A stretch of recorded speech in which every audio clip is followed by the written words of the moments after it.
Siempre para hablar de nuestro maestro, que la vez pasada lo dije y lo repito, entre más conozco todo lo que hizo y todos los momentos que vivió, que pasó, las cosas que tuvo que resolver, la táctica que usaba para resolverlos, y además algo que me sorprende es la rapidez con que traía alguna referencia de la información tradicional para solucionar el problema. Verdaderamente es fascinante.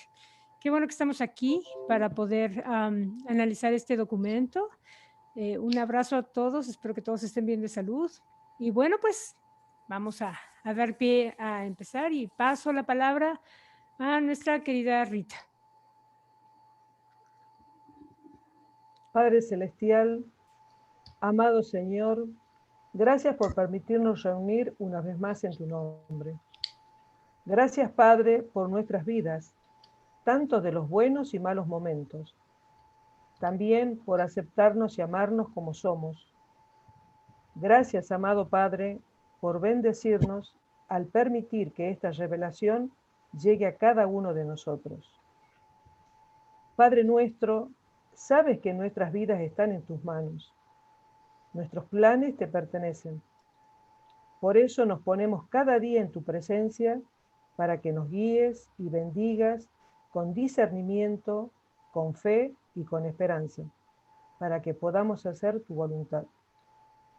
Te pedimos que inundes nuestros corazones con amor y así ese amor poder transmitir a todos nuestros hermanos, especialmente a aquellos que no te conocen o te rechazan.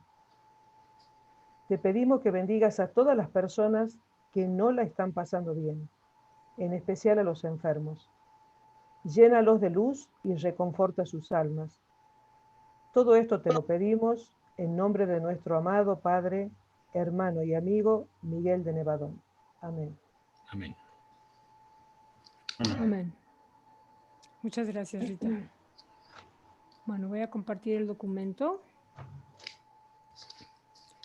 Por favor, ustedes me hacen saber cuando... Perdón, ¿le puedo pedir el favor que los que no estén hablando cierren sus micrófonos para evitar ruidos? Les pido que el mío no me lo apaguen porque tengo problemas de sistema. Me dicen cuando se vea el... Ya se ve.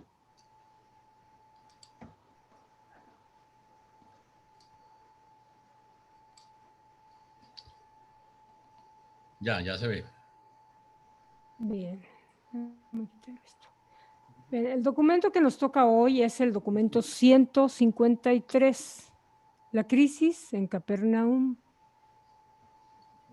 Y toma la palabra nuestra querida Rita. La crisis en Capernaum. El viernes, por la noche del día de su llegada a Bethsaida, y el sábado por la mañana, los apóstoles observaron que Jesús estaba seriamente ocupado con un problema de gran importancia. Se daban cuenta de que el maestro prestaba una atención poco común a algún asunto importante.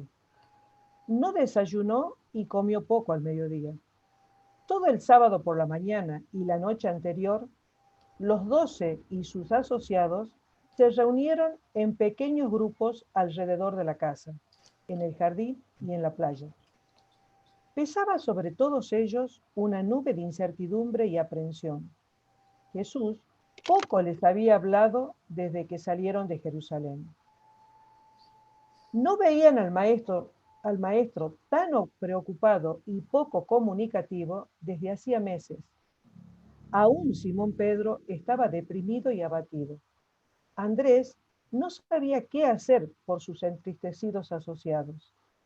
Natanael observó que estaban en un periodo de calma antes de la tormenta. Tomás expresó la opinión de que está por suceder algo fuera del ordinario. Felipe aconsejó a David, Zebedeo, que olvidara todo plan de alimentar y hospedar a la multitud, hasta que sepamos qué es lo que está pensando el maestro.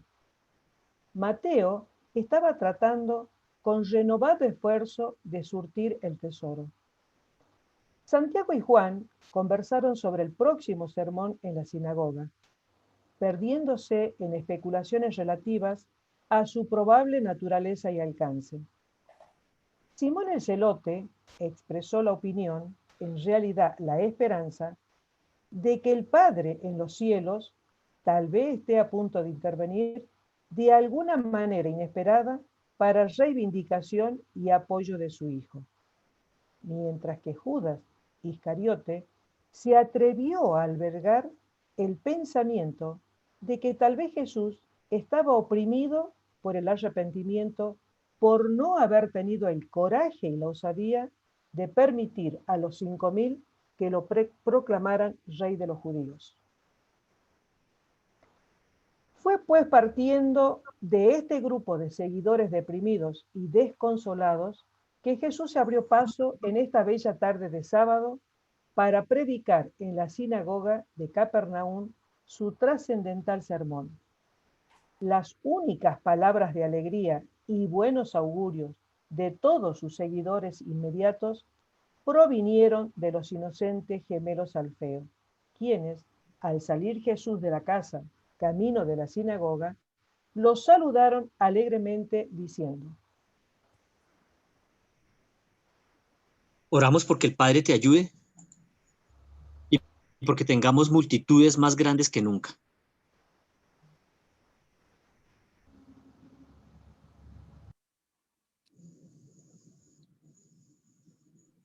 Primero, la preparación del escenario. Una congregación distinguida recibió a Jesús a las 3 de la tarde de este bellísimo sábado en la nueva sinagoga de Capernaum. Jairo presidía y entregó a Jesús las escrituras para leer. El día anterior habían llegado de Jerusalén 53 fariseos y saduceos. También estaban presentes más de 30 de los líderes y rectores de las sinagogas vecinas. Estos líderes religiosos judíos actuaban directamente bajo las órdenes del Sanedrín de Jerusalén y constituían la vanguardia ortodoxa que venía para inaugurar una guerrilla abierta contra Jesús y sus discípulos. Sentados junto a estos dirigentes judíos, en los asientos de honor de la sinagoga, estaban los observadores oficiales de Herodes Antipas, enviados por él para que averiguaran la verdad sobre los preocupantes rumores de que la plebe había intentado en tierras de su hermano Felipe proclamar a Jesús rey de los judíos. Bueno, acá el equipo reunido tomamos la decisión de hacer una anotación. Vemos en esta gráfica el mar de Galilea y acá a orillas del mar de Galilea está la ciudad de Capernaum y al lado está Betsaida. En esta ciudad de Capernaum está la sinagoga de Capernaum. En este momento, desde antes y en este momento, es la estructura monumental más grande que hay en Capernaum. Fue reconstruida desde los escombros a principios del siglo XX. Cada día acuden más de 1.500 personas para visitarla. Cuando la estaban reconstruyendo, se encontraron monedas debajo del suelo que datan de los finales del siglo IV. También se hallaron señales de una estructura previa a esta. En esta sinagoga fue donde predicó Jesús. Es la que era y es la que es hoy en día.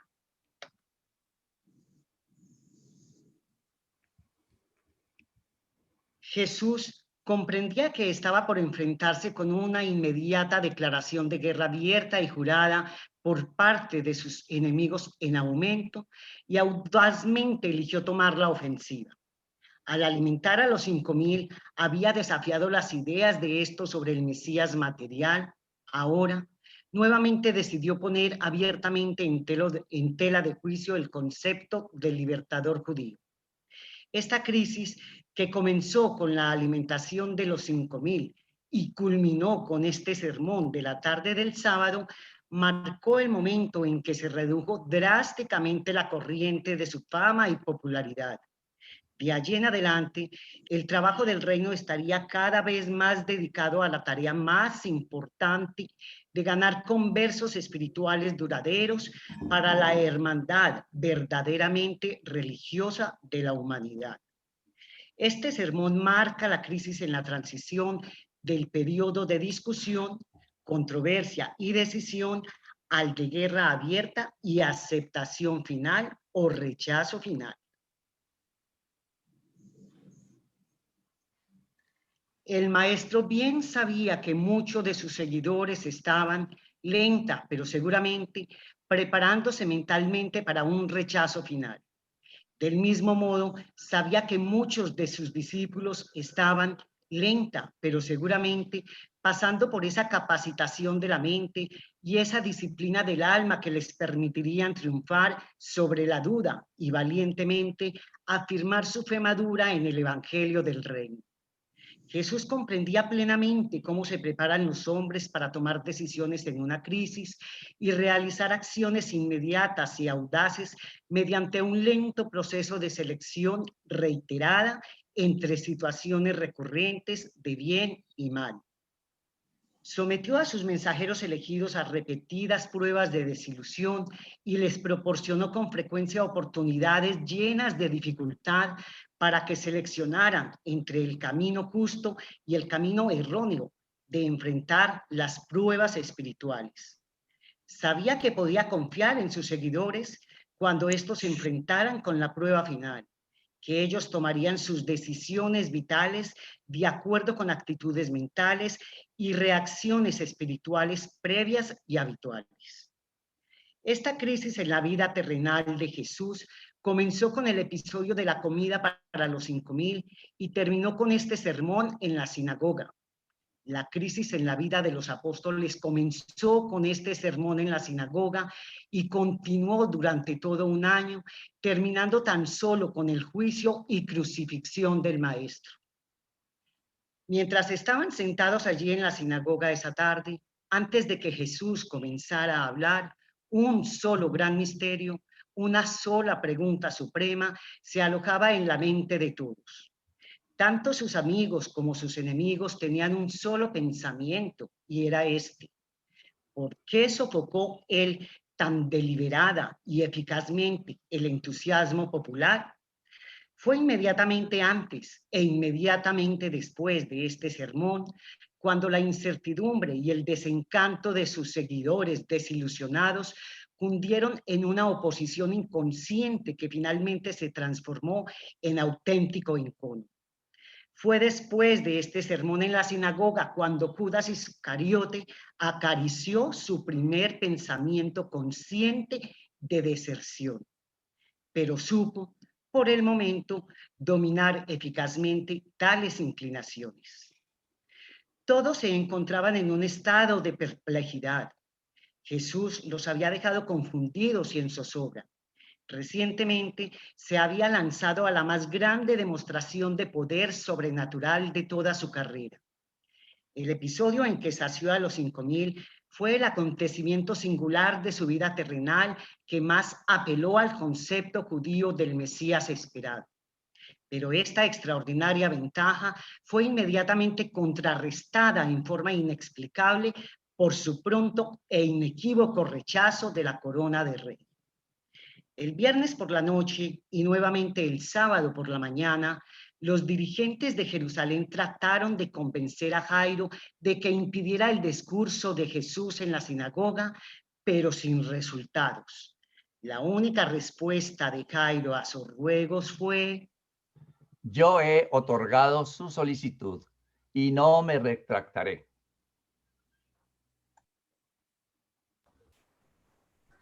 Dos. El memorable sermón. Jesús comenzó este sermón leyendo de la ley tal como se encuentra en el Deuteronomio. Pero acontecerá que, si el pueblo no obedece la voz de Dios, con seguridad vendrán sobre ellos las maldiciones de la transgresión. El Señor te entregará derrotado delante de tus enemigos. serás vejado por todos los reinos de la tierra.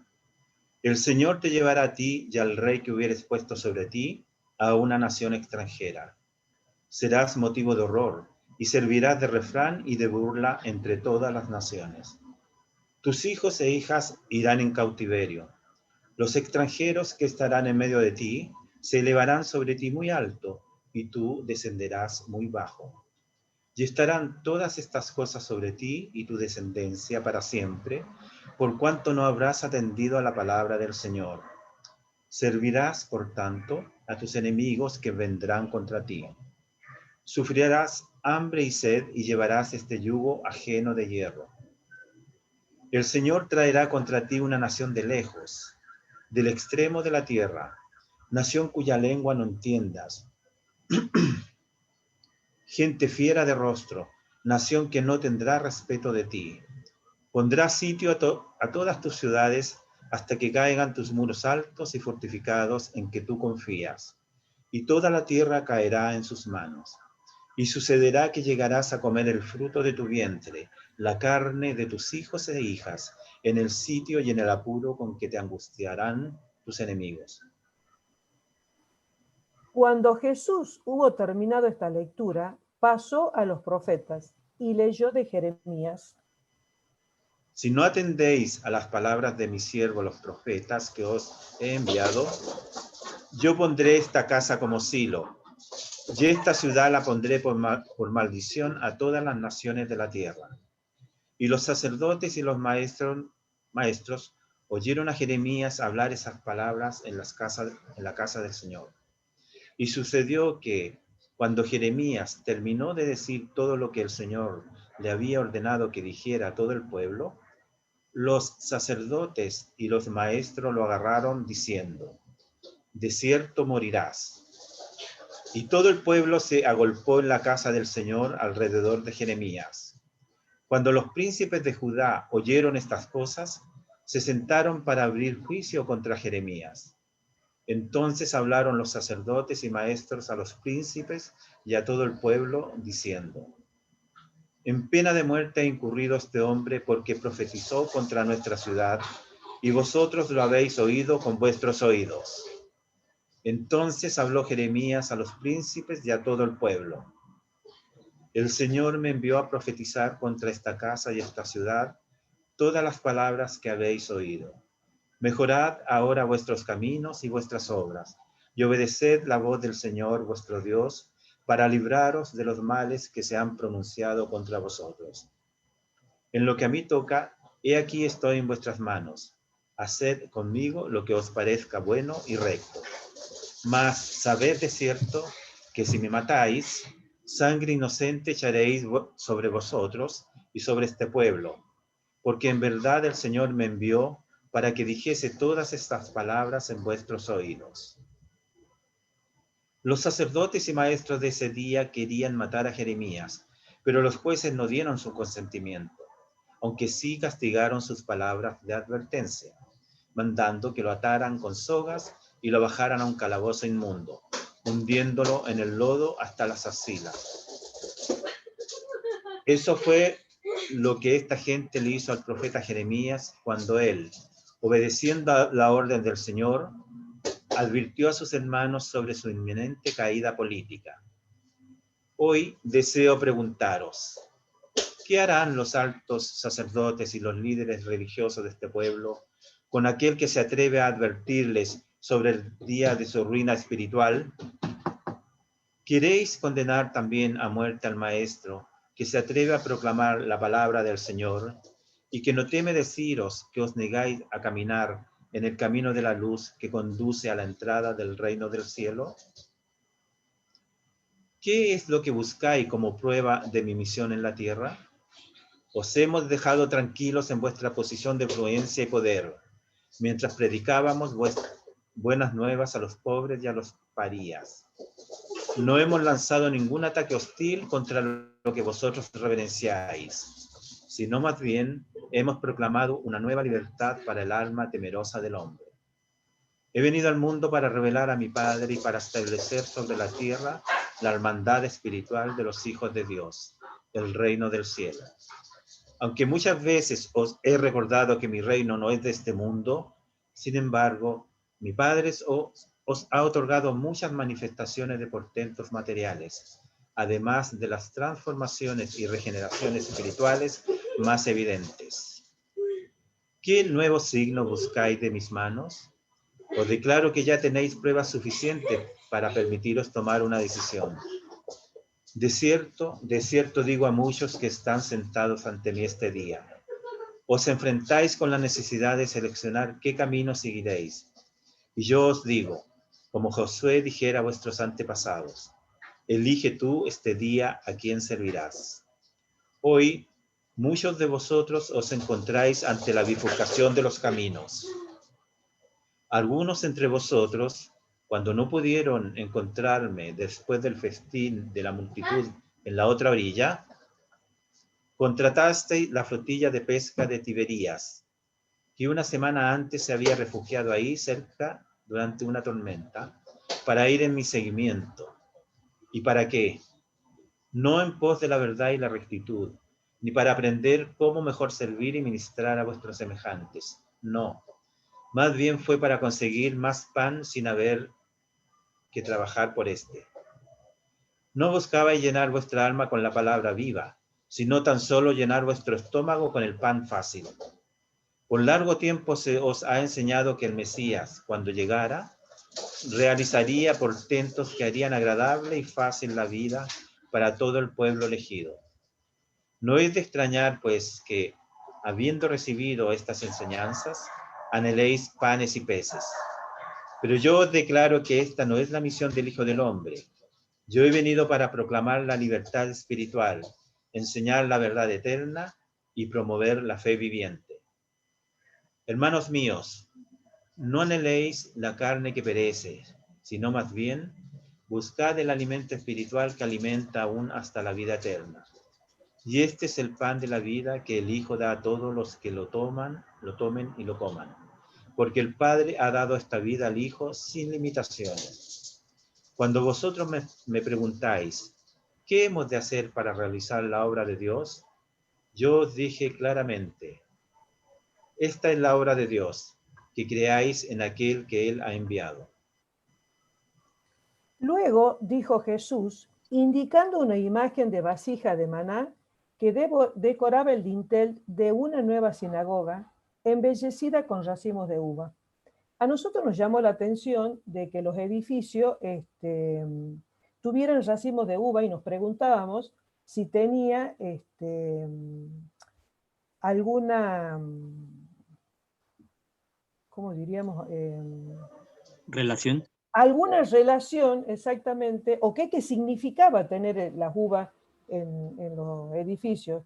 Buscamos y efectivamente encontramos, por ejemplo, dice, el cristianismo, al igual que el judaísmo y las religiones paganas clásicas, otorgó un significado muy especial a la vid. La tradición heredada de Egipto y Mesopotamia se refleja en la Biblia, que hace del vino un símbolo central de alegría, de vida y de fertilidad, un don especial de la divinidad a los seres humanos. La cepa, con sus sarmientos, pámpanos y uvas, las viñas y el vino, están muy presentes en las metáforas y parábolas del Antiguo y del Nuevo Testamento. Según algunos cálculos, la vid y el vino se citan casi 400 veces en la Biblia. También es importante decir que este no es precisamente la imagen de la sinagoga de Capernaum, la que teníamos anteriormente, pero esta que estamos viendo y la que vamos a ver son efectivamente de la sinagoga de Capernaum. Y fíjense en lo que significa la uva para la Iglesia Católica. Para la Iglesia Católica, la uva simboliza la sangre derramada por Jesucristo en la cruz que María le ofrece a la humanidad para que alcance la redención. Dicho de otra manera, es el símbolo de la transformación de Dios en un ser humano. Ahí Florcita nos muestra, estas sí son de la sinagoga de Capernaum. Si ustedes lo miran con detenimiento y con mucho cariño y con mucho amor, se van a dar cuenta que ahí están las vid en en estas imágenes. Bueno, y ahora a continuación le paso a Carlitos. Voy a dejar de compartir para que nos va a compartir Carlitos. Bienvenidos los que acaban de llegar. Adelante, Carlos. Bien, vamos a ver un fragmento corto del documental Reimaginando a Jesús, que justamente nos habla de esta sinagoga. La sinagoga vista por la mayoría de los visitantes que vienen hoy a la Tierra Santa es la estructura monumental de Capernaum. Cada día, unas 2.000 personas vienen aquí y reflexionan sobre la historia de Jesús. ¿Es esta la sinagoga donde Jesús hablaba? La sinagoga que se ve hoy fue construida desde escombros a principios del siglo XX. Se encontraron monedas debajo del suelo que datan del final del siglo IV, pero también se hallaron señales de una estructura previa.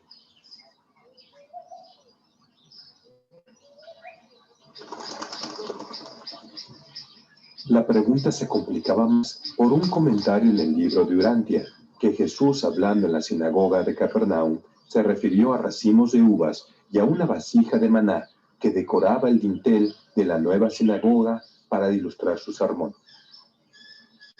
¿Es este el dintel de la sinagoga del primer siglo? La historia de la sinagoga de Capernaum permanece sin final.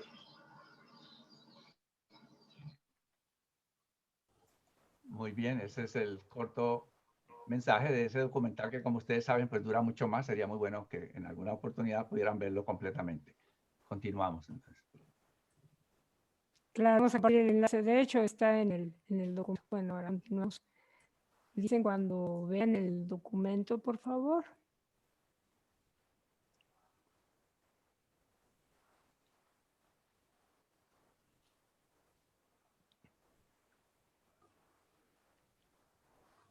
¿Me dicen cuando lo vean? Todavía no, Florcita.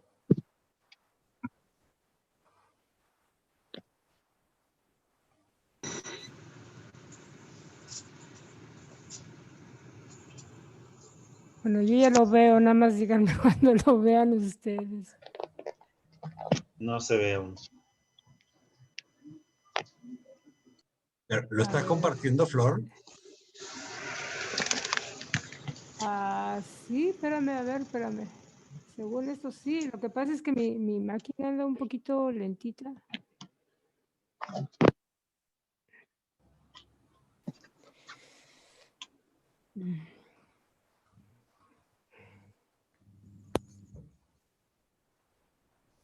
Sí, ténganme tantitita paciencia, por favor.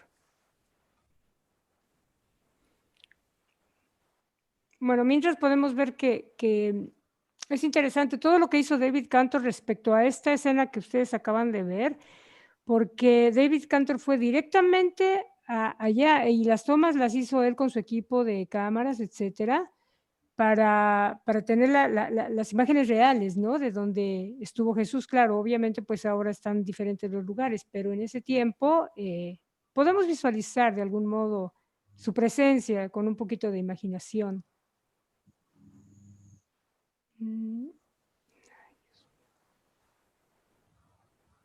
¿Y si lo comparte Carlos, Flor?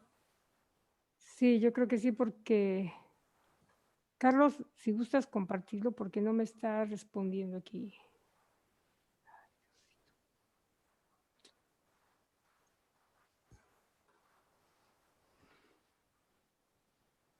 Ya está.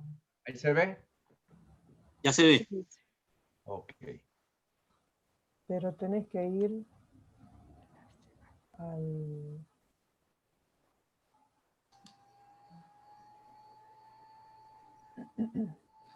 Perdón, Carlos, si puedes cerrarle la parte derecha, mejor. Ok.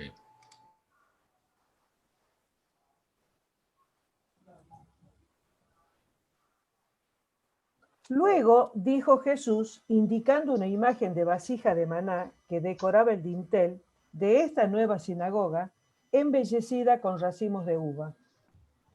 Habéis creído que vuestros antepasados en el desierto comieron maná, el pan del cielo.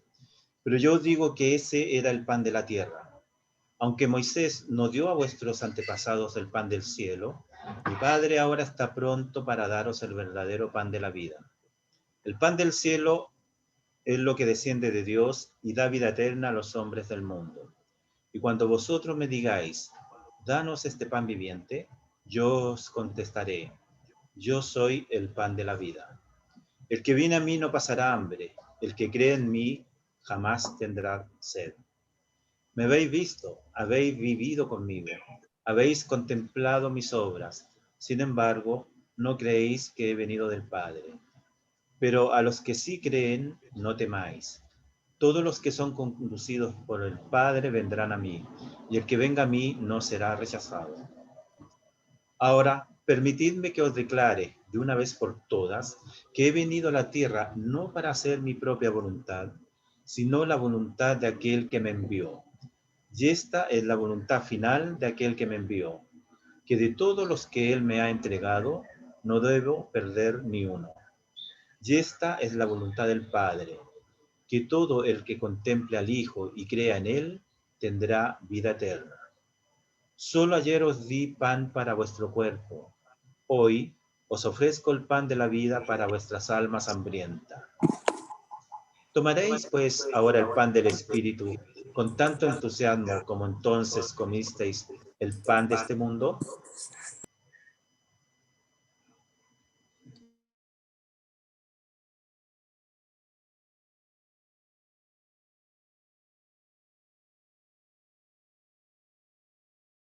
Disculpa, Rita, tiene cerrado el micrófono.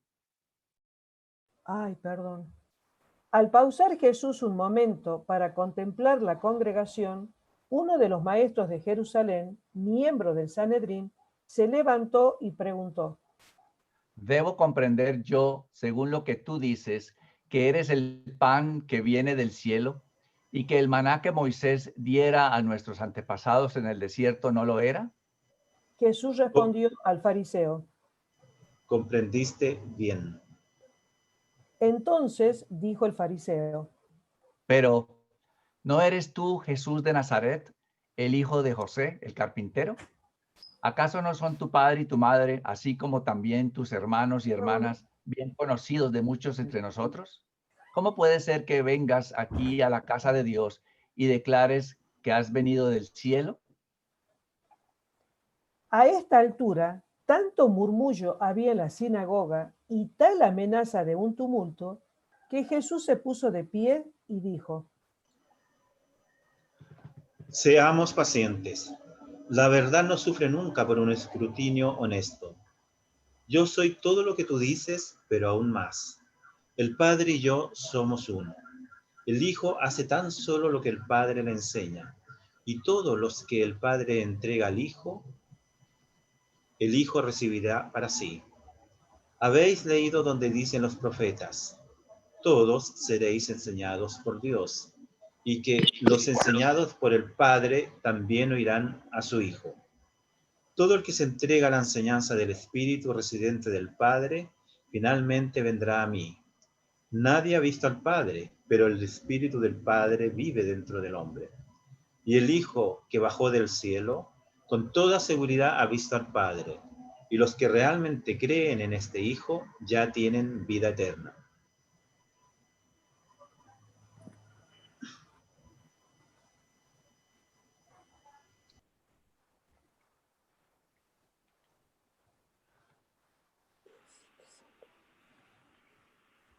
Yo soy el pan de la vida.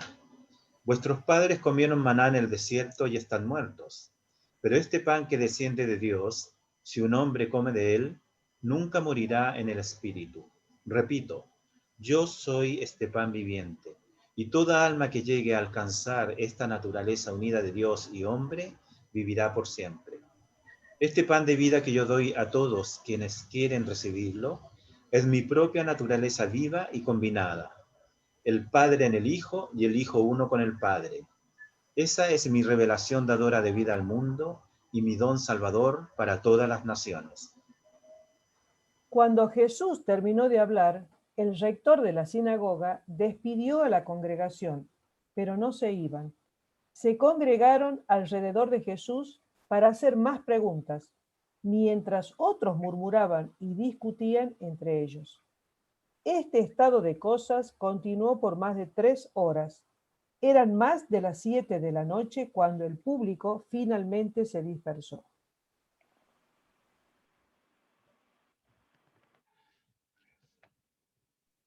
Tercero, la reunión después del sermón. Muchas fueron las preguntas hechas a Jesús durante esta reunión después del sermón.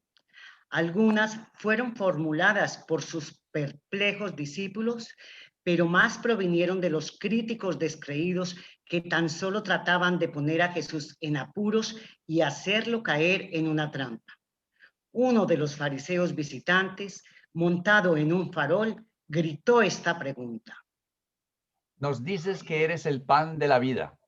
¿Cómo puedes darnos tú tu carne para comer y tu sangre para beber? ¿De qué vale tu enseñanza si no puede ser llevada a cabo? Jesús respondió a esta pregunta diciendo: No os enseñé que mi carne es el pan de la vida, ni que mi sangre es el agua viva. Pero he dicho que mi vida en la carne es un don del pan del cielo. El hecho del verbo de Dios hecha carne y el fenómeno del Hijo del Hombre sujeto a la voluntad de Dios constituyen una realidad de experiencia que es equivalente al alimento divino. No podéis comer mi carne ni beber mi sangre, pero podéis en espíritu volveros uno conmigo, aun como yo soy uno en espíritu con el Padre. Podéis alimentaros con la palabra eterna de Dios, que es verdaderamente el pan de la vida, y que ha sido donada en la semejanza de la carne mortal. Podéis regar vuestra alma con el Espíritu Divino, que es verdaderamente el agua viva. El Padre me ha enviado al mundo para mostraros cómo desea morar en todos los hombres y guiarlos.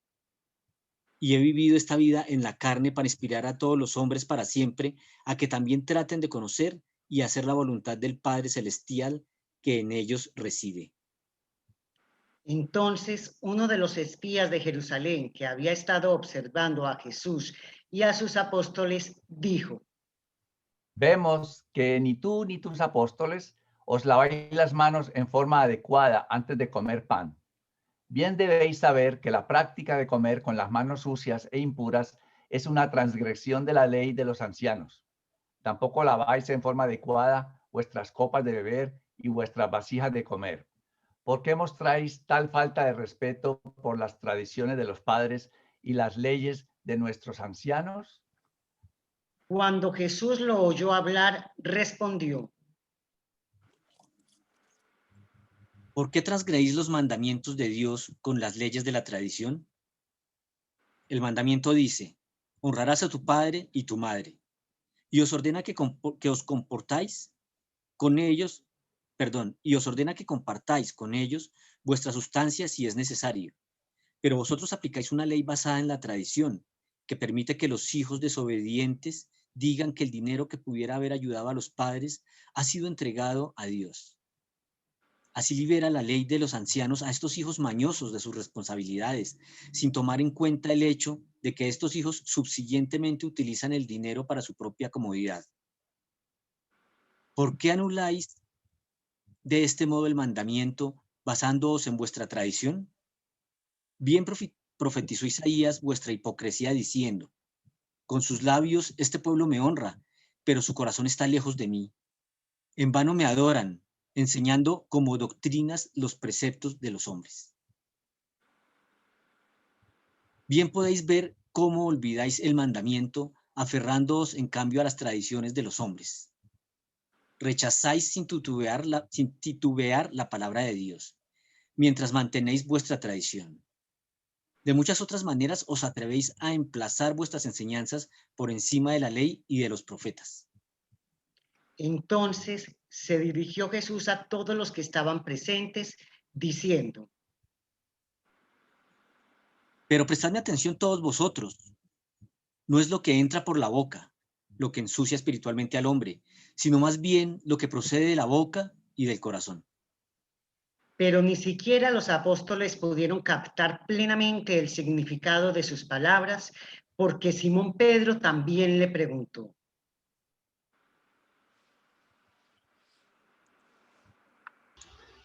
Para que algunos de tus oyentes no se sientan innecesariamente ofendidos, ¿puedes explicarnos el significado de estas palabras? Entonces le dijo Jesús a Pedro: ¿Es que tú también eres duro de comprensión? ¿Acaso no sabes que toda planta que no haya sembrado mi Padre será desarraigada? Presta atención a los que quieren conocer la verdad. No puedes obligar a los hombres a que me amen, a que amen la verdad. Muchos de estos maestros son guías y ciegos. Y tú sabes que si un ciego conduce a un ciego, ambos caerán al precipicio. Pero prestad atención cuando os digo la verdad sobre esas cosas que ensucian moralmente y contaminan espiritualmente a los hombres. Yo declaro que no es lo que entra al cuerpo por la boca o llega a la mente por los ojos y los oídos lo que ensucia al hombre. El hombre tan solo se ensucia por el mal que puede originarse dentro de su corazón y que encuentra expresión en las palabras y acciones de estas personas impuras. ¿Acaso no sabes que es del corazón de donde provienen los malos pensamientos? Los protervos proyectos de asesinato, robo y adulterio, juntamente con los celos, el orgullo y la ira, la venganza, los regaños y el falso testimonio. Estos son precisamente las cosas que ensucian al hombre, y no el comer pan con las manos ceremonialmente sucias. Ya los comisionados fariseos del Sanedrín de Jerusalén estaban casi convencidos de que había que arrestar a Jesús por blasfemia o porque se mofaba de la ley sagrada de los judíos. Por eso intentaban enredarlo en discusiones sobre algunas de las tradiciones de los ancianos, las así llamadas leyes orales del país, para darle la oportunidad de que las atacara. Sin importarles el hecho que hubiera escasez de agua, estos judíos encadenados por las tradiciones no dejaban jamás de realizar el lavado ceremonial de las manos antes de cada comida. Era su creencia que es mejor morir que transgredir los mandamientos de los ancianos. Los espías hicieron esta pregunta porque sabían que Jesús había dicho: la salvación es asunto de corazón limpio más bien que de manos limpias. Pero estas creencias, cuando se vuelven parte de una religión, son difíciles de eliminar. Aún muchos años después de este día, el apóstol Pedro seguía siendo esclavo temeroso de muchas de estas tradiciones sobre la limpieza y la impureza, y finalmente se liberó mediante la experiencia de un sueño extraordinario y vívido. Todo esto se puede comprender mejor si se recuerda que estos judíos consideraban que comer sin lavarse las manos equivalía a comerciar con una prostituta, y ambas acciones eran igualmente castigables de excomunión. Así pues, eligió el maestro discutir y exponer la locura del entero sistema rabínico de reglas y reglamentaciones representadas por la ley oral, las tradiciones de los ancianos, todas las cuales eran consideradas más sagradas y más obligatorias para los judíos que las enseñanzas mismas de las Escrituras. Y Jesús habló con menos reserva porque sabía que había llegado la hora en la que nada más podía hacer para prevenir una ruptura abierta de las relaciones con estos dirigentes religiosos. 4. Las últimas palabras en la sinagoga. Durante esta reunión, después de los servicios, en medio de las discusiones, uno de los fariseos de Jerusalén condujo ante Jesús a un joven perturbado, poseído por un espíritu rebelde y turbulento. Después de conducir a este mancebo de mente ante Jesús, dijo: ¿Qué puedes hacer tú por semejante aflicción? ¿Puedes echar afuera a los diablos?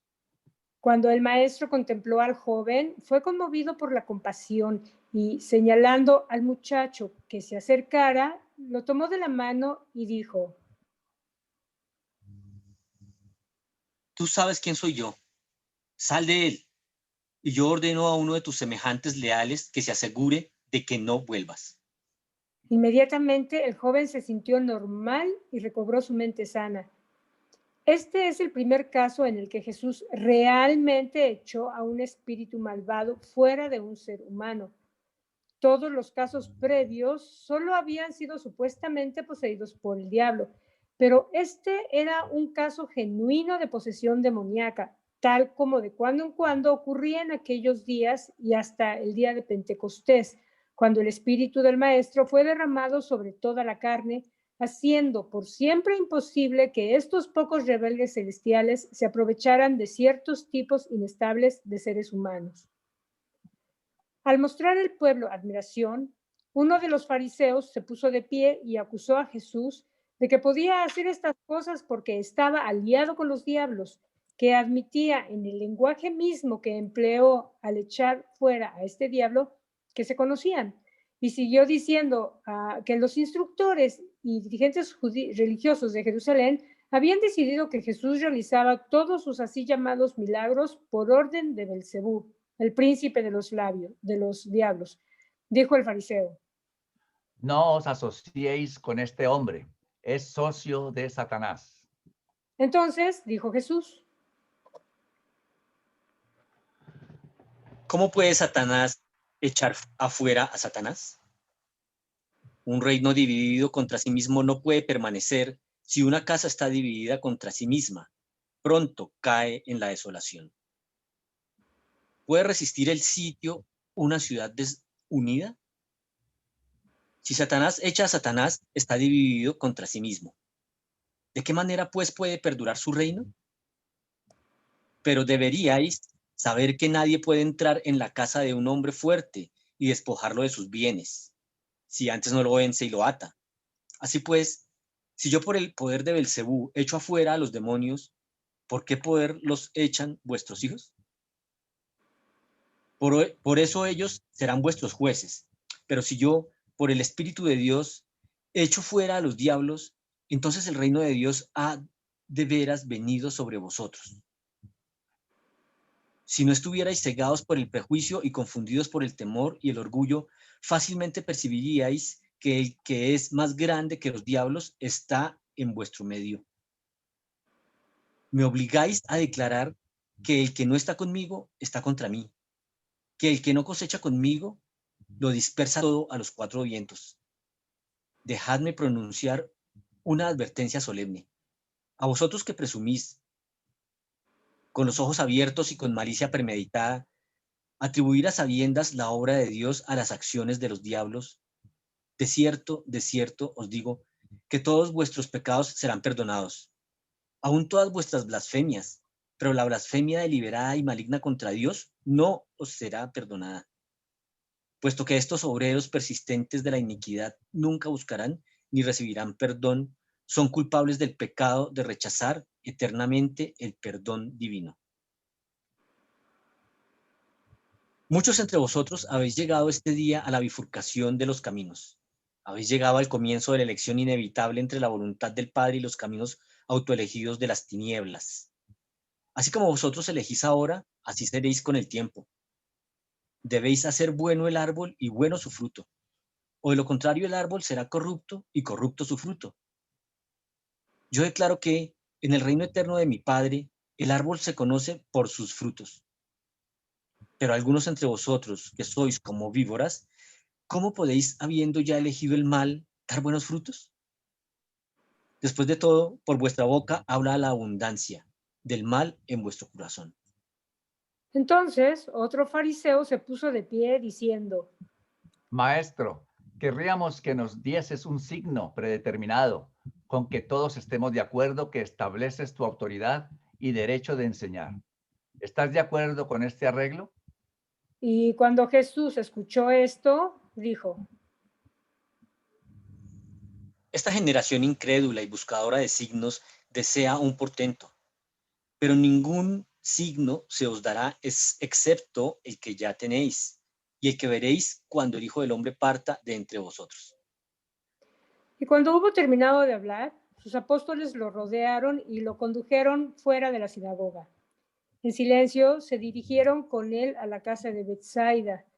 Todos estaban sorprendidos y un tanto atemorizados por el repentino cambio en las tácticas de enseñanza del maestro. No estaban acostumbrados para nada a verle actuar de esa forma tan militante. 5. El sábado por la tarde. Una y otra vez Jesús había hecho añicos las esperanzas de sus apóstoles. Repetidamente había destruido sus expectativas más ansiadas, pero ningún periodo de desilusión ni temporada de pesadumbre igualó jamás la que ahora estaban sufriendo. Además, esta vez, a la depresión se mezclaba el temor por su propio bienestar. Estaban todos sorprendidos y asombrados por la deserción tan repentina y completa de la plebe.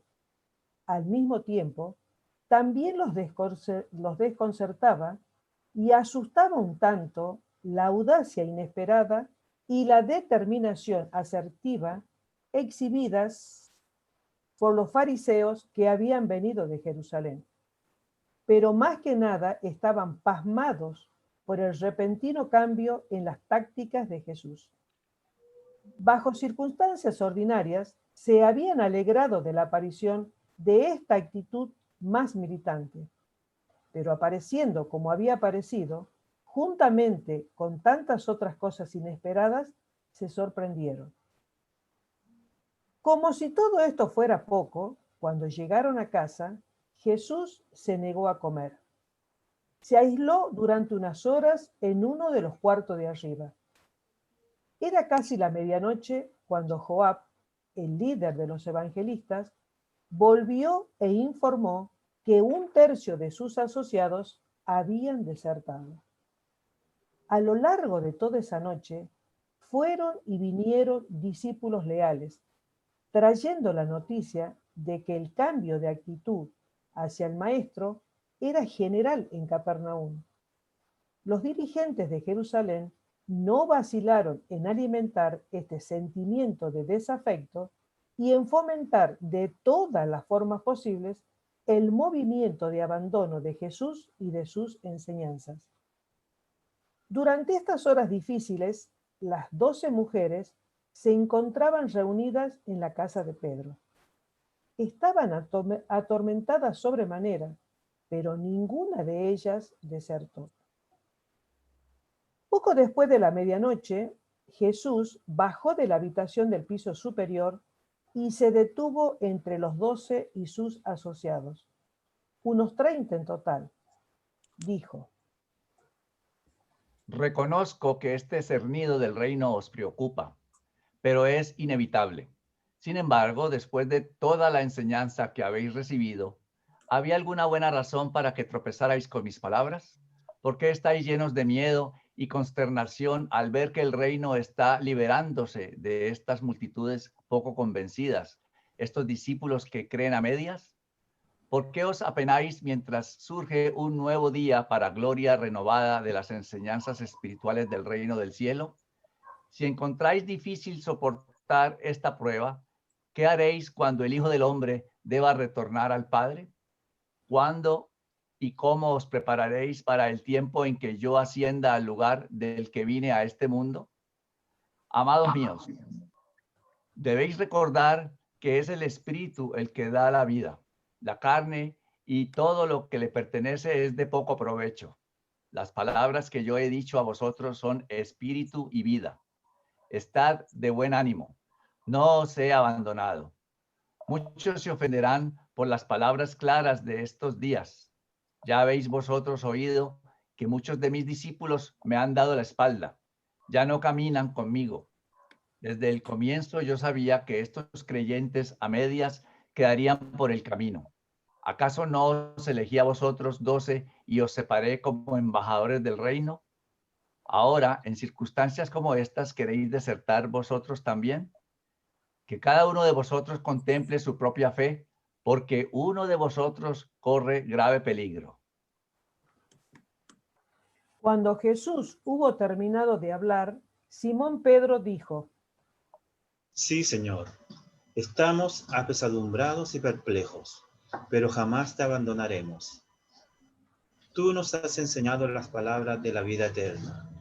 Hemos creído en ti y te hemos seguido todo este tiempo. No te volveremos la espalda, porque sabemos que eres enviado de Dios.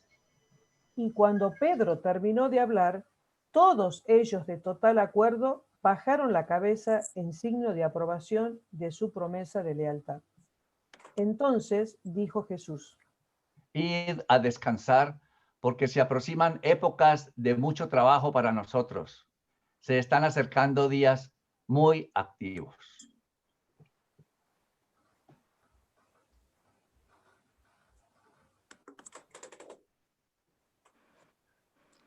Sin duda un gran documento que narra la dificultad que pasó Jesús y cómo le costó trabajo. Bueno, finalmente tenía que depurar la cantidad de gente, ¿no? O sea, ya no podía seguir con todo el mundo, sino solamente con los que verdaderamente lo estaban siguiendo. Y Rita escogió 2 frases, Carlos, si las puedes compartir, que reflejan muy bien, están al final del documento, que reflejan muy bien lo que comprendía Jesús, o sea, lo que Jesús sentía al respecto de esos momentos, de ese modo de preparación. Rita, adelante si quieres leer las frases que escogiste. Si es que pueden hacerme el favor alguno de leerlo, porque acá no puedo.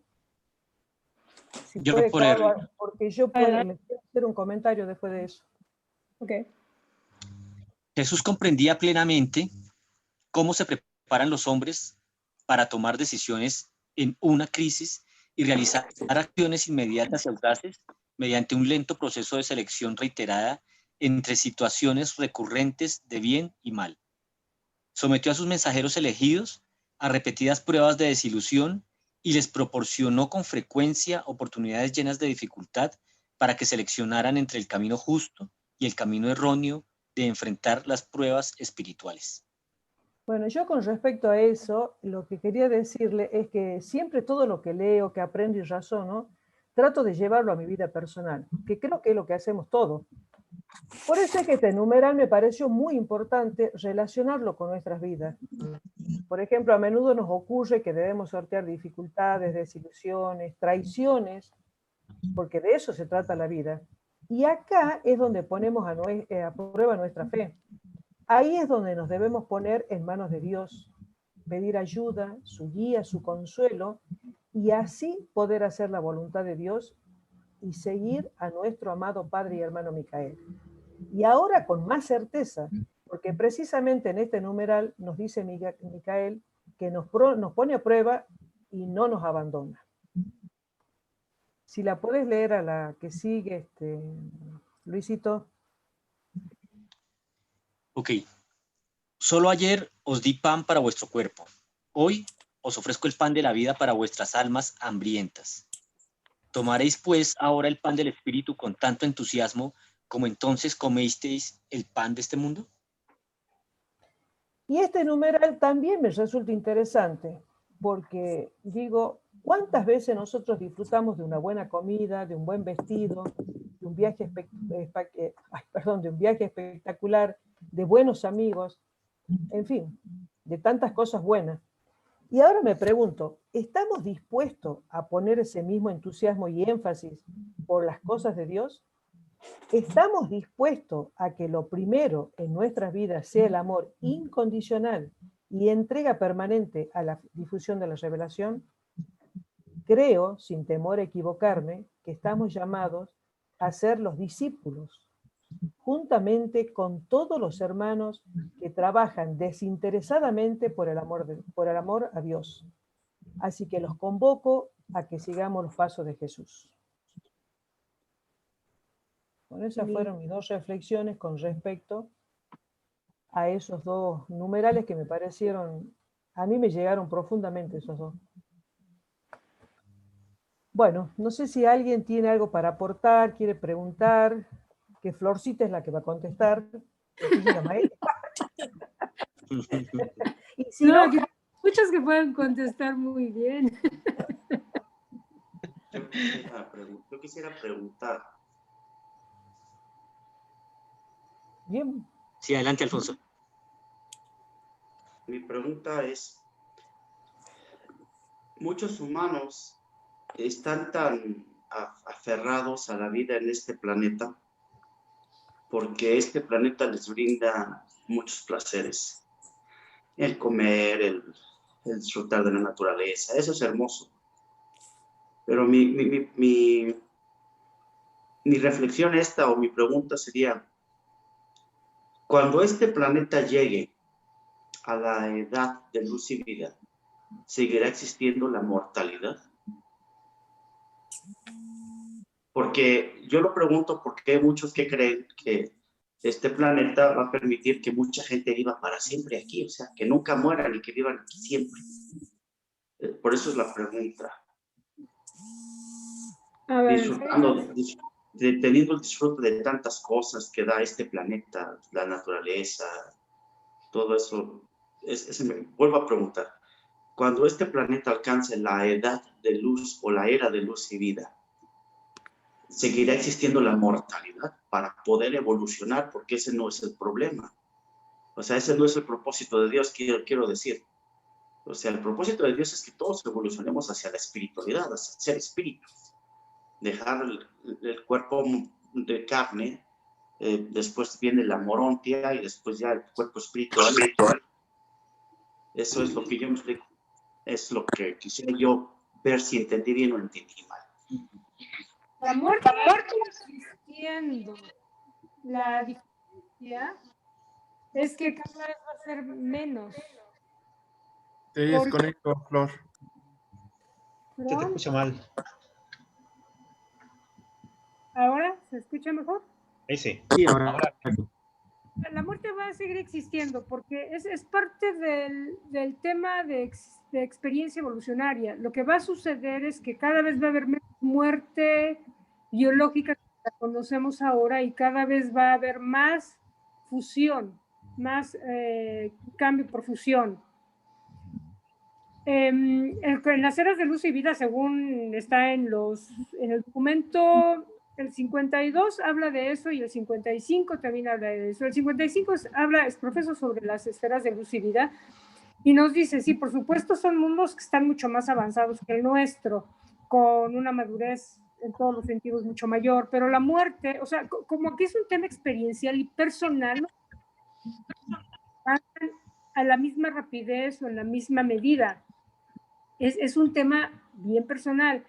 Habrá muchos que a una edad relativamente joven puedan fusionarse con sus ajustadores, habrá otros que no.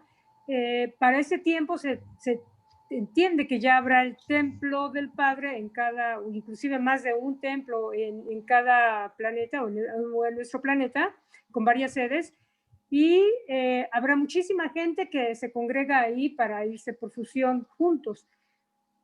Pero aún así va a seguir habiéndola. La muerte es necesaria, ya sea por fusión o por muerte es necesaria, porque es la única forma de pasar de la vida material evolucionaria, de un mundo de tiempo y espacio, a la siguiente etapa que es la moruncial. No sé si contesto tu pregunta, la muerte va a seguir existiendo. Está perfecto, entonces quiere decir que no estoy tan mal en el entendimiento que he tenido del libro delante.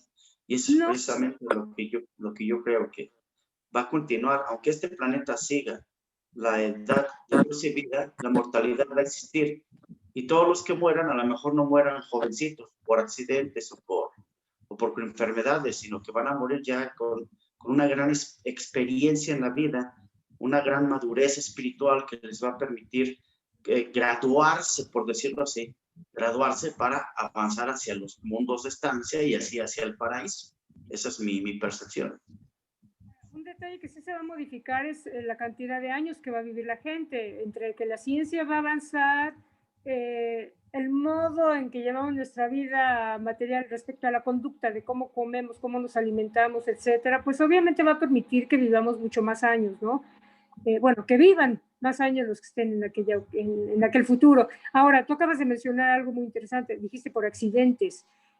Un accidente sí definitivamente equivale a una muerte física, biológica. Esa no es discusión ni vejez, es un accidente que, bueno, no, yo creo que la raza humana no está exenta de que eso suceda, ¿no? Ok, gracias, Florecita. Gracias. Jaime, tienes tu micrófono apagado. Que Luis está levantando la mano.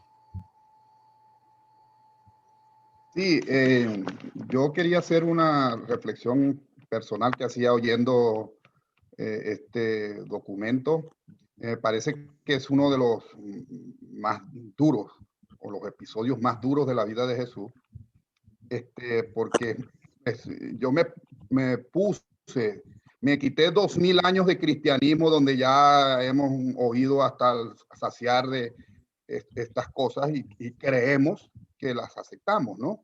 Y que no es muy fácil. Me puse sin 2000 años de cristianismo en el puesto de toda esa gente, incluyendo sus discípulos y los fariseos, defendiendo sus culturas o lo que sea, pero es que lo que estaba diciendo Jesús era demasiado duro y difícil para aceptarlo. Y como decían ellos, o sea, yo te conozco a ti, a tu madre, a tu padre, a tus hermanos, ellos están así como vienes a decir tú. O sea, me ponía en la posición de ellos y hablaban, aunque tuvieran sus celos y sus cosas contra Jesús, en este momento lo sentí como justificable. O sea, y nosotros damos por sentado que no aceptamos todas esas cosas que dijo Jesús. Y me acordé, porque a mí siempre, todo el tiempo que estuve en la iglesia, esa parte de comer y beber la sangre de Cristo, la única manera que tuvo la iglesia católica de hacerlo digerible era hacer que el cuerpo, inventar la Eucaristía, por decirlo de alguna manera, ¿no? Y de esa manera estamos comiendo y bebiendo el cuerpo y la sangre de Cristo y estamos cumpliendo la palabra, pero realmente era más sencillo porque Jesucristo no se estaba refiriendo a que comieran su carne y su sangre así fuera transmutada con unas oraciones para que el pan y el vino se conviertan realmente, como creen los católicos, como creí yo todos muchos años, pues, que realmente tras la consagración del sacerdote, esa hostia y ese vino se convertían realmente en carne y sangre. De hecho, no sé en qué iglesia en Roma está un cáliz con una hostia que se convirtió en carne. Pues. O sea, porque ha sido tanto el esfuerzo que ha hecho. Bueno, pero lo que voy es que es muy difícil entender y aceptar para aquella época, y pienso que ahorita, 2000 años después, si Jesucristo viniera y nos vuelve a echar ese discurso, igualmente lo apedreamos y lo mandamos a la cruz. Lo digo por mi parte, por lo menos, ¿no? Y lo que no entiendo cómo Jesús creía que eso podía ser reconocido. 2000 años después, pienso que la gente sigue patinando en eso mismo y haciendo 10.000 elucubraciones de cómo es eso posible y cómo no es posible. Pero me parece que es uno de los episodios, de las situaciones y de los discursos de Jesús más duros. Pero realmente cuando uno lo entiende, como lo explica el libro Durantia, que no se estaba refiriendo a cosas físicas, se estaba refiriendo simplemente a entender la doctrina que le estaba explicando, lo que él pretendía, el comulgar con su vida, con su vida era ser uno con el Padre. Y quizás lo hemos complicado. 2000 años después, lo que hemos hecho es complicarlo. Pienso que estaban peor que los judíos. Bueno, ese era solamente un comentario en voz alta. Gracias, Jaime. A ver, yo quisiera hacer una reflexión y es la siguiente. En este documento le da durísimo a la tradición. ¿Sí? Y le da durísimo, él mismo les habla de las tradiciones y cómo nos pegamos todos a las tradiciones. Yo quisiera hacerles un cuestionamiento, porque fue algo que yo me hice. Ahorita Luis lo tocaba tangencialmente. Si la Iglesia Católica es una organización política, si la Iglesia Católica cree en la expiación, cosa que ustedes saben que no es cierta, si la Iglesia Católica en sus misas cree en la transubstanciación, ¿sí? Que es cuando la hostia y el vino se convierten en el cuerpo y la sangre de Cristo, cosa que ustedes saben que es paja, ¿sí? si el Papa no es el representante de Dios en la tierra, ¿a qué van a misa? Y lo digo yo, o sea, ¿a qué siguen yendo? Y lo digo yo puedo decir como mormón, porque es que como mormón me pasaba lo mismo. Yo les decía a ustedes, la base del cristianismo es la expiación. Y cuando tú quitas la expiación, se cae el cristianismo entero. Pero voy más allá, los mormones igual. El templo, cuando sabemos que no hay mundo de los espíritus, la obra vicaria se cae, o sea, nada tiene sentido. Nosotros también en las reuniones sacramentales no hacíamos la misa, pero teníamos una cosa similar, que era la bendición del pan y del vino, y en la oración dice que es en memoria de la sangre de Cristo que fue derramada por nosotros. O sea, de nuevo, viene el tema de la expiación. Entonces, si estamos yendo a mantener unas tradiciones que son mentiras, que son falsas, ¿a qué vamos? ¿Cuándo vamos a tener el valor de coger ese tiempo y empezar a vivirlo con nuestras familias y dejar del tema de las religiones? Jesús no instituyó ninguna iglesia, ¿sí? Señores, no nos dé miedo, nos están comiendo las tradiciones y casualmente yo creo, con todo respeto, que nosotros no progresamos más porque no tenemos el valor de decir no va más, cualquiera que sea la creencia que yo profesaba. Porque es que quitamos la expiación, se cayó el cristianismo. Así de sencillo. Por ahí, mejor dicho, a partir de eso, lo demás son ritualismos, son formalismos. Entonces, ¿por qué no empezamos a vivir? ¿Por qué no empezamos a compartir con nuestra familia? ¿Por qué no empezamos ese tiempo de estudiar? Miren ustedes, este documento es cortiquitico, ¿sí? Son 5 numerales, ¿sí? Y además con un contenido violento, porque Jesús habla, de hecho, primera vez, es cuando él sacude el tema, dice, bueno, aquí están creyendo en bobadas y de una vez voy a decirles, ¿sí? Y habla y les da durísimo contra la tradición.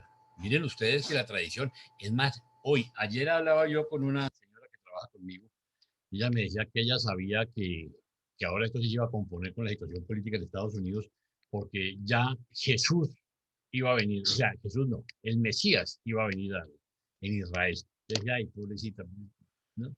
Si hoy están pensando eso, todavía están esperando el Mesías, y que además es el que viene ahorita a arreglar el bollo que hay político, pues imagínense ustedes qué está pasando. O sea, yo sí los invito a que reflexionemos y tengamos el valor de decir, venga, soy o no soy, creo o no creo, ¿sí? Y es una reflexión que les hago con todo respeto. Sí, una cosita más, Jaime, acotando eso.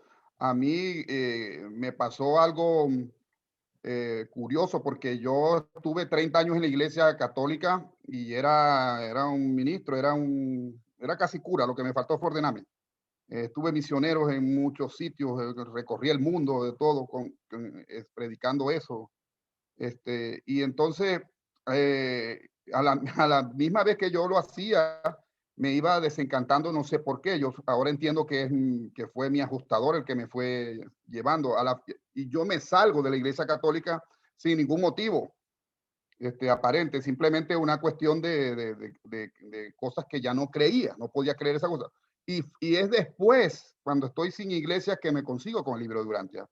Y por eso para mí el libro Urantia tiene tanta validez, tanto valor, y no cuestiono tanto si se pudo escribir así o no se escribió así, como mucha gente se queda enrollada en esa bobería, sino porque para mí eso fue una confirmación de las cosas que yo, sin discutirlas con nadie o con casi nadie, las cuestionaba, y el libro Urantia me las corroboró, o sea, me dio la razón en ese sentido. O sea, yo me salgo después, y después es que conozco al libro de Urantia.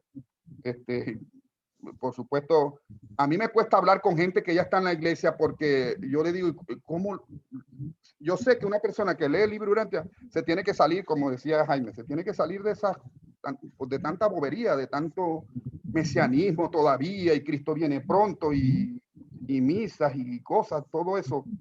O sea, ya eso me suena a mí cada vez más vacío. Entonces, pero ¿cómo le quito yo a la gente, a esa pobre gente que lo único que tiene es su misa, su virgen, su sangre de Cristo, que viene pronto, que Él nos va a rescatar, el Mesías esperado, como estaban los mismos judíos? Entonces, ese es un conflicto que tengo yo. Me da miedo hablar con la gente porque temo dejarlo suelto, sin nada. Luis, ¿sabes qué? Hace poco Arturo tiene la mano ya levantada desde hace un buen rato.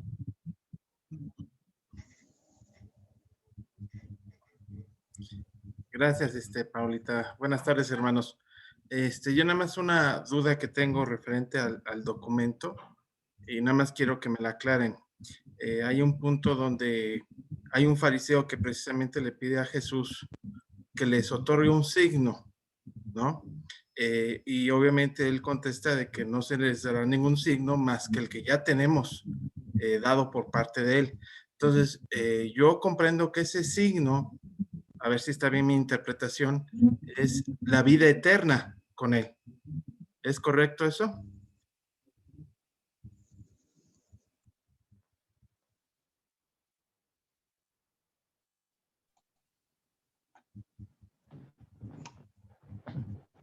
Bien, pues voy a contestar, bueno, a dar mi opinión, mejor dicho, al respecto, porque yo también me hice esa pregunta cuando estábamos leyendo el documento. ¿A qué signo se refería Jesús? ¿Qué señal? Y llegamos a la conclusión de que se refería, como le está respondiendo no a sus discípulos, le está respondiendo a los fariseos, no a sus creyentes, sino a ellos. Yo creo que se refiere a la multiplicación de los panes que acababa de hacer 1 o 2 días atrás. Ese fue el signo como para ellos, algo físico. Para nosotros podría ser muchas más cosas de tipo más espiritual, pero yo creo que se refería a eso, pero no puedo estar seguro si es eso, si alguien tiene otra idea.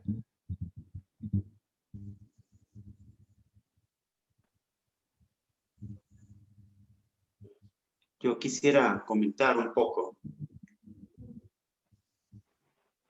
Sí, adelante. Sí, yo entiendo, gracias a que leo la Biblia también, cuando Jesús, y lo que observé en esta narrativa del libro de Urantia, Jesús dice bien claro que es su partida. La única señal o el signo es que su partida hacia donde él tiene que ir, es su muerte.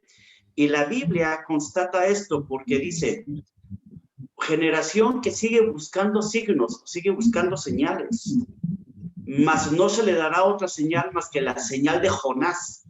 La Biblia así lo dice, mas la señal de Jonás, y dice la Biblia, porque así como Jonás estuvo dentro del pez 3 días, así estará el Hijo del Hombre 3 días en la tierra y será resucitado, o sea, por decirlo así.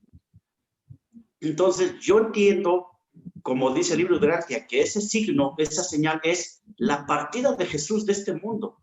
Es la única señal que él no era, su reino no era de este mundo. Y en este documento 153, el mismo Jesús dice, mi reino no es de este mundo, no es de esta.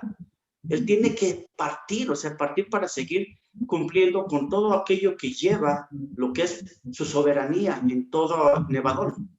Entonces, eso es lo que yo puedo entender, pero nada más es mi entender.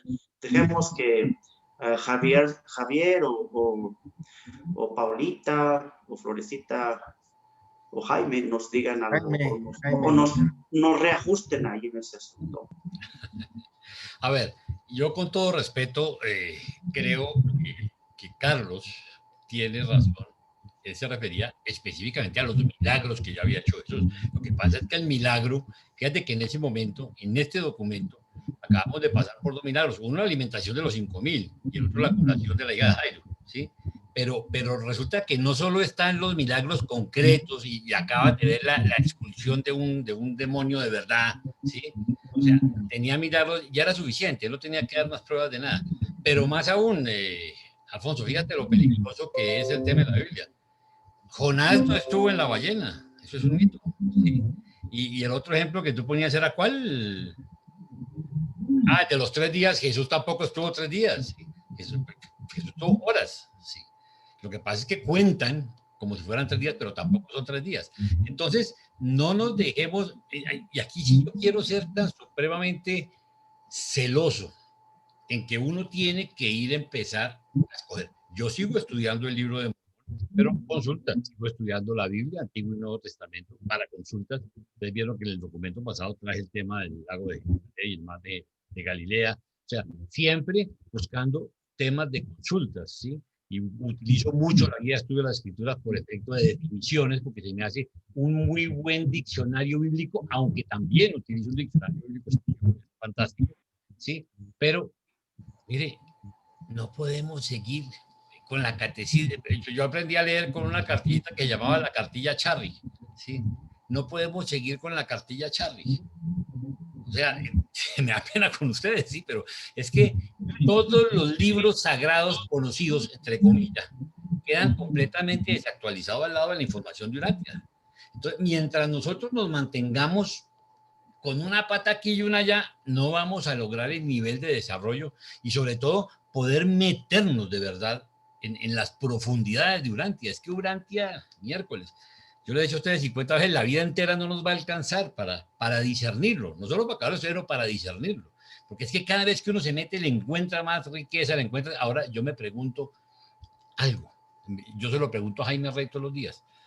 ¿Uno se salva por lo que sabe o por lo que hace con lo que sabe? Porque aquí no se trata de ser muy doctos, ¿sí? ¿Cómo sé yo del libro Urantia? Sí, pero no hago nada, porque sigo yendo a misa, porque sigo yendo donde los mormones, porque yo me siento muy bien, porque trato de ver cómo voy al templo, cuando digo, miércoles. O sea, ¿dónde está nuestra? Ahí sí que nuestra fe. ¿Creemos o no creemos?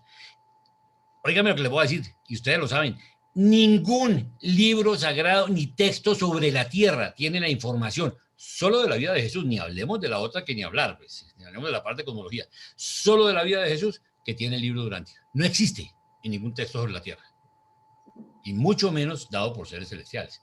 Entonces, o nos metemos a estudiarlo y sobre todo a vivirlo, a enseñarlo. Miren, en estos momentos de crisis, es una cosa... ¿Cuál es mi actitud? Ayer Luisito nos mandó una cosa de Celine Dion sobre las modas de los niños y a mí me impresionó y a Flor le impresionó y yo digo, miércoles, con el tema de la ideología de género, con el tema de las creencias del día a día, cómo nos van minando a nuestras familias, si nosotros no estamos muy fuertes para defenderlas, vamos a seguir, ¿sí? Vamos a seguir pegados a cosas que no son y necesitamos el valor de vivir los principios que nos enseñó Jesús. ¿Sí? Entonces yo sí los invito a eso y me callo. La clase de Flor. Osvaldo levantó la mano hace un rato. Sí, Paulita, gracias. ¿No? Yo solo quería decir de manera muy corta, primero pues que ratificar lo que dice Jaime, pues realmente, y en segundo lugar, decirle a Alfonso como muy respetuosamente con respecto a la lectura de la Biblia y este tipo de cosas que no tiene ningún sentido hacerlo porque, a no ser que sea título de información o de consulta, porque pues realmente les decía Alfonso en algún momento de su intervención que la Biblia ratifica al libro de Urantia y no, la Biblia no ratifica nada. Es el libro de Urantia el que ratifica más bien lo que se dice en la Biblia y en otros libros. La Biblia, perdón, la revelación sabemos que aclara, complementa, actualiza y revela. Entonces, nosotros no podemos confundir eso si somos lectores conscientes, si estamos haciendo una lectura consciente de la revelación. O sea, estamos haciendo lectura intuitiva y consciente. Si lo hacemos de esa manera, no podemos caer en ese tipo de errores. Con mucho respeto, Alfonso. Y por lo demás, pues ojalá la Biblia te siga sirviendo, pero como libro informativo. Como uno más de tantos que hay en el planeta de religiones evolucionarias. Yo leo hasta el Corán, pero a nivel informativo. Muchas gracias. Sí, ahora sí, tengo derecho a réplica. Sí, si se me permite. Sí, efectivamente, estoy totalmente de acuerdo con lo que se acaba de comentar. Yo desde antes de conocer el libro de Urantia, leí la Biblia como 21 veces. Y había muchas cosas en las cuales yo no estaba de acuerdo. El Antiguo Testamento contradice el Evangelio de Jesús. Ya no menciono un Nuevo Testamento, es el Evangelio de Jesús en la misma Biblia. El Antiguo Testamento contradice el Evangelio de Jesús. En el Antiguo Testamento vemos a un Dios colérico, impaciente, que quiere sangre, que quiere sacrificios, ¿sí? Y sin embargo vemos otro contraste tan grande que es el Evangelio de Jesús en la Biblia. Y es totalmente diferente. Para mí es muy pesado. O sea, antes de yo encontrarme con el libro de Urantia, para mí fue muy pesado asimilar que la Biblia fuera la palabra de Dios. ¿Por qué? Por las tantas contradicciones que tiene. Una cosa dijo Jesús: el que me ha visto a mí, ha visto al Padre. Entonces, compara lo que hizo Jesús con el Yahvé de la antigüedad, el Yahvé del Antiguo Testamento. Entonces, para esto yo ya empezaba a notar muchas incongruencias de la Biblia, para las cuales yo siempre les decía, es difícil para mí asimilar que la Biblia sea la palabra de Dios. Entonces, ya después me topé con la bendición de conocer el libro de Urantia, y lo leí, hasta que yo entendí que realmente esta era una revelación que me liberaba de tanta tradición, tanto ritualismo, que en vez de ayudarme a mí a evolucionar o crecer o madurar espiritualmente, me tenía estancado. Nomás lo que quiero aclarar, ¿sí? Si su intención era darme la ayuda, sí la estoy recibiendo y sí la estoy asimilando apropiadamente. Ahora en esta lectura, lo único que me hizo recordar fue eso. El libro de Urantia omite la leyenda de Jonás y el pez, el gran pez. ¿Por qué? Porque realmente eso no lo dijo Jesús. Realmente no lo dijo Jesús como la señal, ¿sí? Y como acaba de decir este hermano Carlos, de que si se refería a la señal que acababa de decir de la curación o de los panes, de los panes, o se refería a otra cosa de señal o signo.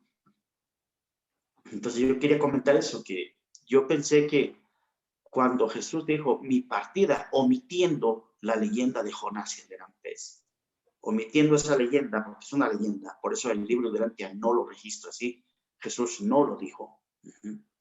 Entonces para mí me queda bien claro que la señal que vería nada más es, sí, porque ya habían visto una, hay que notar esto, ya habían visto una, la curación de tantos miles, ¿no? de casi 1000, más de 800, ¿no? Luego ahora la alimentación de las personas, ya queda bien claro que son señales o signos. Pero Jesús ya no daría más señales, simplemente él sí dijo que la gente tendría que notarlo en su partida. ¿Cómo? Cuando derramara el espíritu de la verdad. Y en este capítulo, en este paper, en este documento, lo dice claro que hasta el Pentecostés había una influencia tremenda de gente que podía ser poseída por demonios, o sea, por a lo mejor ahí yo sospecho que esos demonios son los mediocaminos o los seres intermedios, ¿no? Que les gusta manipular la mente y el cuerpo de los humanos, de los traidores, como dice este documento 153. Entonces, para mí me hizo la reflexión, bueno, cuando Jesús se va, y mucha gente se dará cuenta de cuál sería la señal de que Él es el escogido, que Él es el enviado por Dios. ¿Cuál sería? Mucha gente lo entendería cuando se derramara el Espíritu, cuando se diera el Espíritu de la verdad de Jesús. Hasta el Pentecostés, los seres intermedios, o llámale demonios, como tú quieras, podrían abusar de los seres humanos. Pero ya después que los seres humanos, después del Pentecostés, que reciban ese espíritu de la verdad, ahí se darían cuenta, esa es la señal, el signo. Se darían cuenta de que Jesús sí era el enviado, y sí era el Padre, el hermano, el enviado, que realmente sería una bendición para todos aquellos que buscan la verdad. O sea, nada más yo quería aclarar esto. Por eso yo sí, para mí mi creencia es que sí, esa señal que se refería a Jesús era su partida, y lo que pasaría después de su partida, a pesar de los que ya hicieron, ¿no? Desde esos signos. Porque si hablamos de los milagros que hizo, pues de convertir el agua en vino, pues eso ya, ¿desde cuándo lo había hecho? El curar a los más de 800 enfermos, también era otra señal, otro signo. El alimentar a la gente también era otra señal, otro signo. Entonces, algo más significativo que ayudaría a esta generación a darse cuenta de que Jesús era alguien especial, más que un simple ser humano mortal. Sino nuestro Padre era ese espíritu de la verdad que ayudaría a librarse de cualquier mentira y que ese espíritu llevaría a todas las personas hacia la verdad. El hermano Villamil, que dice que tenía 30 años, Villamillar, pero el hermano acaba de comentar, sí, que tenía 30 años en el catolicismo, dice que lo dejó así, sin más ni más. Era por el ajustador y el espíritu de la verdad de Jesús. Para él fue esa la señal, ¿sí? De que Jesús lo estaba llamando para algo. Y sí es muy cierto lo que dice Jaime, o somos o no somos. Y la Biblia ciertamente yo ya la tomo como un cuento inventado por la mente religiosa evolutiva de por lo menos 40 hombres que contribuyeron a que se compilara la Biblia.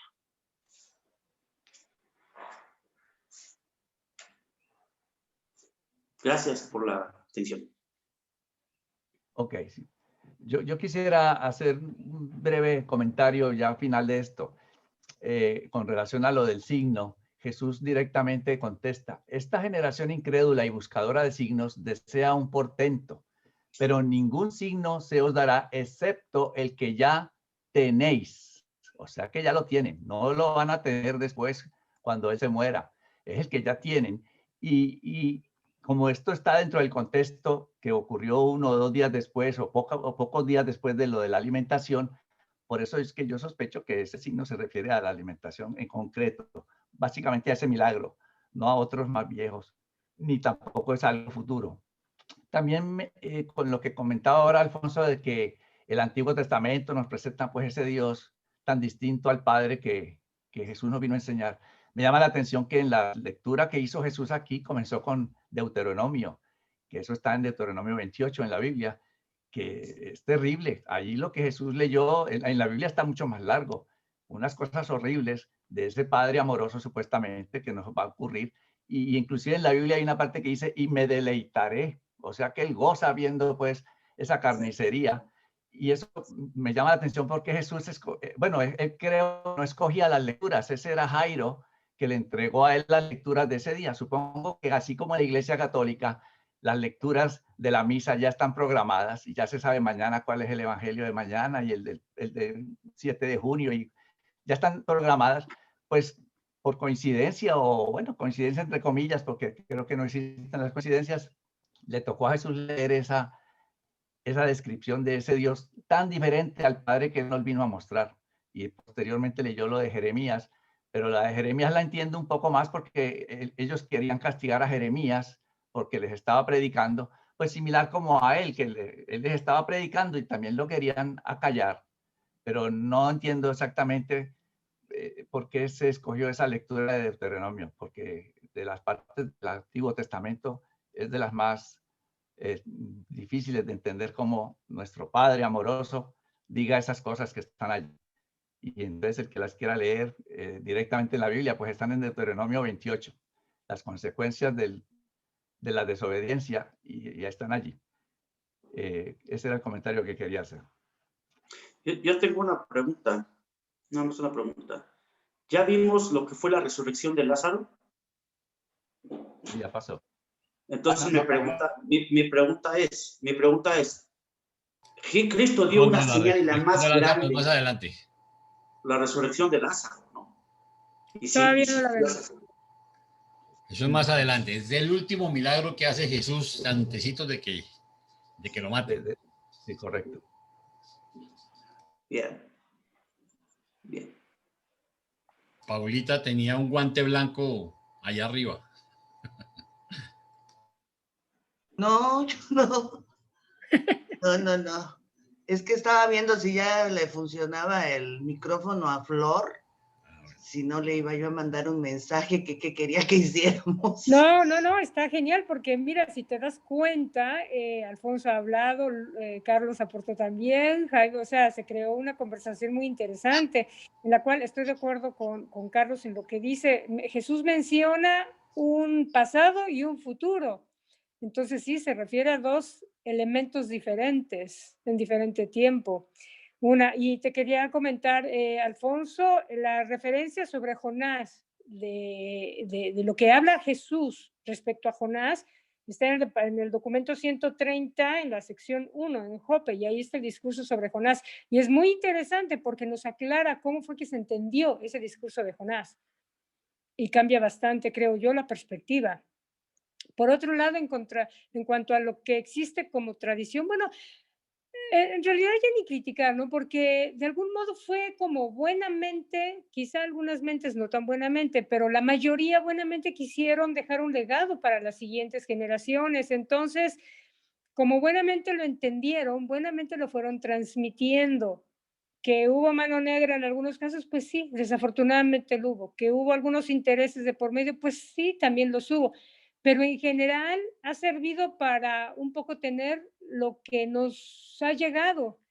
Ahorita ya tenemos el libro Durante, lo cual viene a cambiar totalmente la perspectiva. Y otra cosa, hablando de lo que decían de las iglesias, que hace poco tuve una conversación con alguien que estaba un poco complicado porque ya no puede ir a misa debido a la pandemia.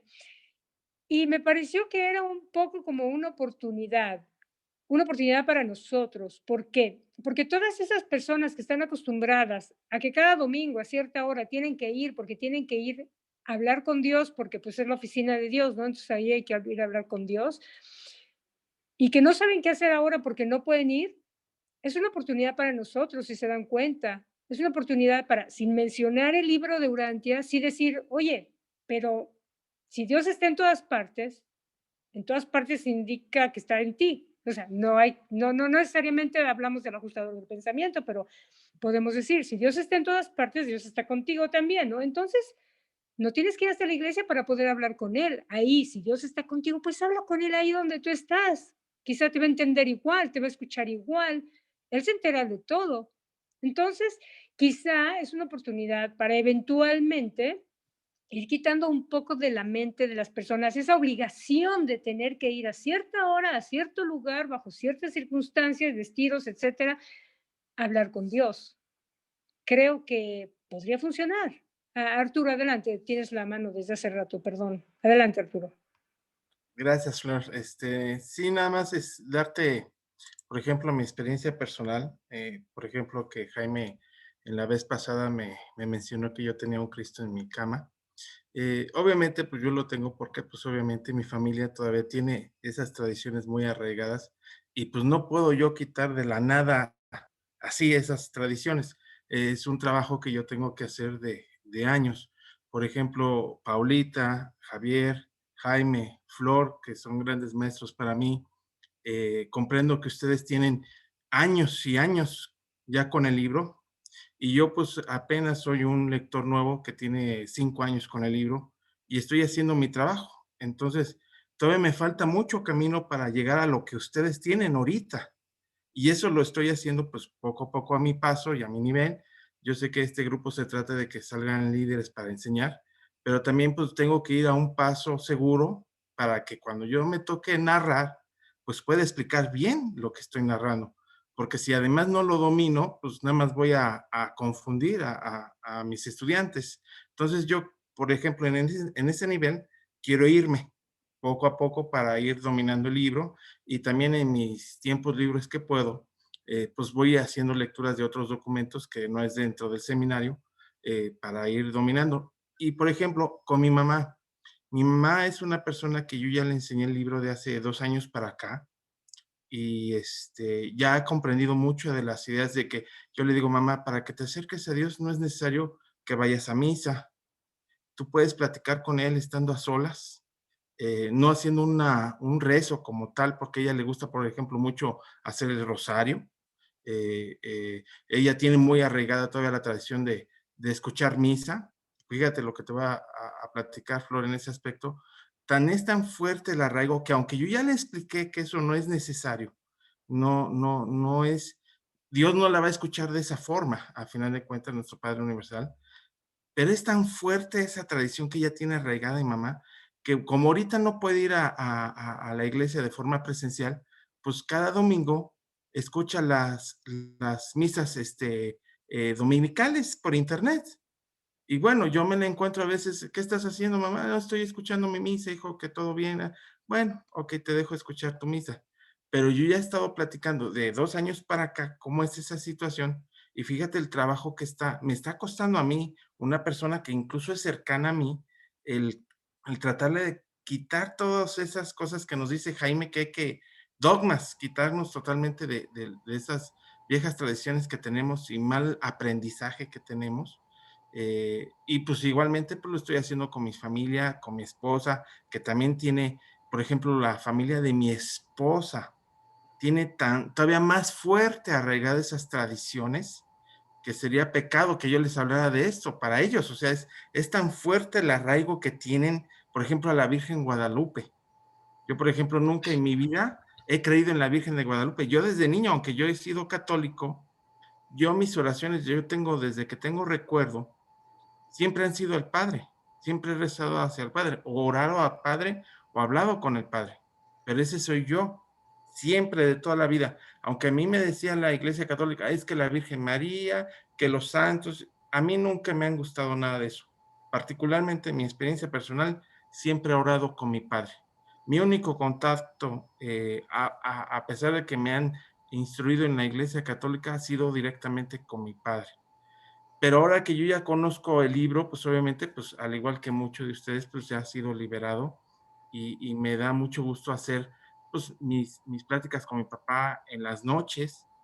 No lo hago siempre del diario, eso es una realidad. Lo hago a veces muy largo, una media hora, una hora cada tercer día, o un día sí y un día no, pero procuro dar también siempre las gracias todos los días por lo que tengo, por mis hijas, por la salud, porque todos estamos juntos, porque tengo agua en mi casa. Todo eso siempre se lo agradezco. Pero las tradiciones de mi familia me ha costado tanto poder quitarles y enseñarles lo nuevo que pues en eso estoy trabajando. Gracias. Arturo, Adelante, a ver, adelante. yo con todo respeto le digo, no se sientan atacados, hermano. Yo no le estoy dando garrote a ustedes y yo soy profundamente respetuoso de las tradiciones, ¿sí? Y de la gente que cree, ¿sí? A mí me pasa lo mismo en mi familia, ¿sí? De hecho, cuando yo me retiré de la iglesia, mejor dicho casi me sacan de la familia, ¿no? Para mí fue gravísimo. Mi hija mayor es católica, apostólica y romana porque mi suegra me la envenenó desde el principio y ella nunca fue nunca fue mormona, ¿sí? Mi suegra me la envenenó así textualmente.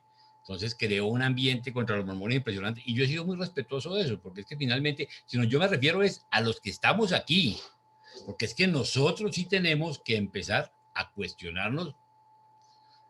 ¿Cómo estoy yo? Yo no le estoy diciendo que vaya a cambiar a su abuelita. Voy a coger yo a Paulita ahorita y decirle, Paulita, hágame el favor, prohíbale a su mamá rezar rosario o ir a misa. Pues, olvídate. Eso es imposible. Además, por fin con respeto, de gente que ya murió así. Y además yo te prometo que el Señor, claro que las escucha a través del rosario, cuando le rezan a Fray Martín de Porres, como les decía yo el otro día, ¿sí? Claro que las escucha, porque ellas están actuando de acuerdo a su conocimiento. Pero aquí yo estoy hablando del conocimiento que tenemos nosotros.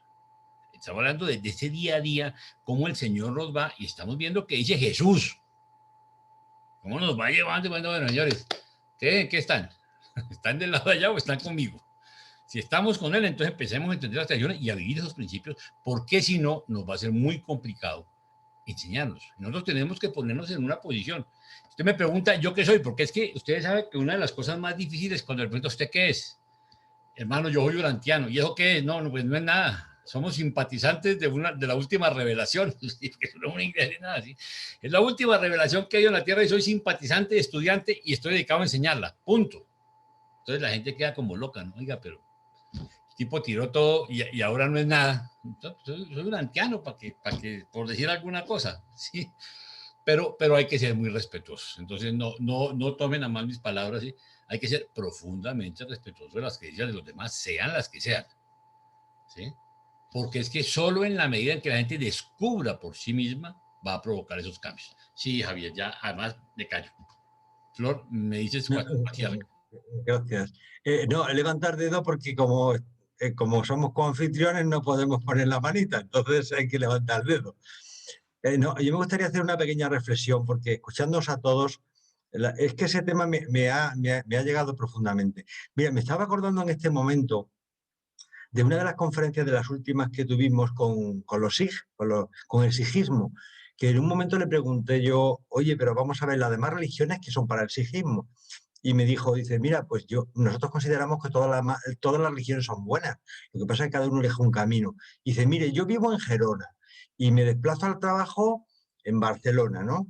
Y yo puedo ir por la A7, por la carretera 23, por el camino de circunvalación no sé cuánto, incluso ir andando. Y en el fondo eso son las religiones. Todos vamos buscando al Padre, pero cada uno elige un camino. Unos caminos son muy largos y otros caminos pues van por la autopista. Pero en el fondo todos andamos buscando lo mismo. Nosotros, gracias a Dios, nos han dado una información que nos va a permitir ir por la autopista y de una forma muy rápida. Pero otros se dan muchas vueltas y se van andando. ¿Pero qué vamos a hacer? Es decir, con esto lo que quiero decir es que de alguna forma tenemos que ser sumamente respetuosos con todas las creencias religiosas, porque todas en principio están encaminadas a Dios. Es verdad que son evolucionarias y el camino es más lento y tiene más curvas. Pero bueno, es que no a todo el mundo ha tenido la suerte de conocer el libro Durantia. Esto es un regalo que el Padre Celestial nos ha hecho a cada uno de los que estamos aquí presentes. Las cosas son como son. Entonces, bueno, hay el que no lo ha recibido nada, ni siquiera conocía la vida de Jesús, ni siquiera es judío, pues hemos estado descubriendo otras religiones que es que da ganas de llorar. Pero bueno, es lo que hay, es lo que hay. Y otra segunda reflexión quería hacer, y es la siguiente. Vamos a ver. Jesús hizo muchas cosas importantes en su vida y dio muchas señales. El agua que la convierte en vino, aunque ya sabemos que no era por su voluntad, sino que hicieron una jugada que le hicieron. La resurrección de Lázaro, eso ya son palabras mayores, pero yo creo que dejó una prueba enorme, aunque en este capítulo hemos quedado claro de que no se estaba refiriendo a esa prueba. Pero el hecho de que Jesús resucitara, para mí particularmente, ha sido una prueba fundamental. Vamos a ver, Jesús podía haber hecho igual que hizo Maquiventa Melquisedec. Un día se metió en su choza y desapareció, ni se despidió. Jesús se podía haber desaparecido perfectamente y seguramente no hubiera pasado nada. Pero el hecho de que dejara constancia presencial entre centenares y centenares de personas que él resucitó, que vino a la vida, y ya lo dijo, tiraré este templo y lo reconstruiré al tercer día, que se reían de los judíos, decía, sí, hombre, ha costado esto en construirlo una barbaridad y lo vas a construir tú en 3 días. Estaba hablando de su resurrección. Es decir, en la prueba de la resurrección es una prueba que a mí particularmente me llega y me ha servido bastante. Y me hago la siguiente pregunta. ¿Qué hubiera pasado si Jesús no hubiese resucitado? Los apóstoles sabéis cómo estaban cuando murió Jesús. No sé qué hubiera pasado. No quiero ni siquiera especular, pero seguramente fue necesario que resucitara para finalizar o finiquitar su obra. Es una reflexión que me hago yo personalmente, ¿eh? Nada más, no tengo que darle mayor importancia. No quiere decir que esta fuera la prueba definitiva, pero realmente, a mí particularmente fue una prueba importante. Si Jesús no hubiese resucitado, yo hubiese pensado de otra forma. A mí particularmente me hubiera afectado de otra forma. Yo hablo por mí, no hablo por los demás, ¿eh? Y es una reflexión que quería hacer al grupo, a la familia que estamos aquí, nada más. Gracias por escucharme. Oye, Javier, acabas de tocar un tema súper interesante. Mucha gente ha especulado. Primero, tú dijiste que si hubiera podido desaparecer así nada más, se me hace difícil porque dentro de la experiencia de vida implica el morir una muerte física, biológica. Entonces creo que eso sí era parte del plan de la escuelita, ¿no? De lo que tenía que aprender. Ahora, con respecto al tema que acabas de decir, si él no hubiera resucitado, bueno, hay 2 escenarios. Uno, que no hubiera pasado nada y que se hubiera olvidado todo, pero la segunda, ¿qué te parece si quizá, en lugar de salir Pedro con ese ímpetu a proclamar que había muerto y había resucitado, qué tal si hubieran empezado a hablar de su día a día? ¿Qué tal si hubiera empezado a la gente a vivir como él les enseñó a vivir, a actuar como él actuaba? Me pregunto, ¿nos habrías llegado a ese modo de comportamiento psicológico, emocional? No lo sé, Flor, no lo sé, pero sí te digo que si no hubiera resucitado, Pedro se hubiera hundido. Pedro tiene un sentimiento de culpa enorme por la traición, lo negó varias veces, 5 veces. Sí. Se hubiera hundido, no hubiera necesitó que Jesús se le apareciera y dijera, Pedro, continúa para adelante. Se hubiera hundido, hubiera desaparecido, ya sabe lo que hubiera pasado. Y con los demás que ni siquiera tenían fe en que iba a resucitar, porque el único que realmente pensaba que iba a resucitar, que tenía fe, era Andrés. Los demás estaban todos aterrorizados y cuando ya él aparece y es cuando realmente cambia todo, es decir, que fue importante. Vamos, yo desde mi óptica creo que fue un tema decisivo. Lo que pasa es que luego lo distorsionaron todo, porque claro, pues vendieron no el mensaje de Jesús, sino la figura de Jesús y empezaron la redención y tal, ya sabemos. Pero cuando eso se pasó es porque en los planes del Padre debía por lo menos estar permitido. Es decir, yo no quiero cuestionar, no sé, no me quiero poner el pellejo de él, pero si pasó fue porque tenía que pasar así.